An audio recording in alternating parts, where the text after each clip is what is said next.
যারা কবরে গিয়ে চাদর চড়াচ্ছে, যারা হাই হোসেন করে পিঠে মারছে, যারা মিলাদ বানাচ্ছে, বিভিন্ন রকমের শিরক করছে, নামাজ সঠিক মতো করছে না, তাদের কি যুক্তি যে আমাদের ইমাম বলেছে?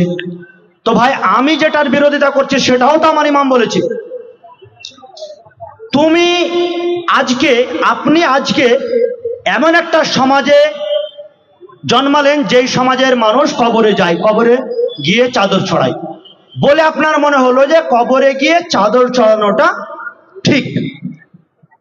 এর উল্টোটা যদি হতো যে আপনার জন্ম এমন একটা পরিবারে হলো যেই পরিবারে ছোট্ট থেকে আপনাকে বলা হচ্ছে যে কবরে গিয়ে চাদর চড়িয়ে সেখানে ওইভাবে কবর পূজা করাটা হারাম, তাহলে আপনি ঠিক তার বিরুদ্ধে আপনি আন্দোলন করতেন। তার মানে যে যেখানে জন্মেছে, যার মসজিদের যে ইমাম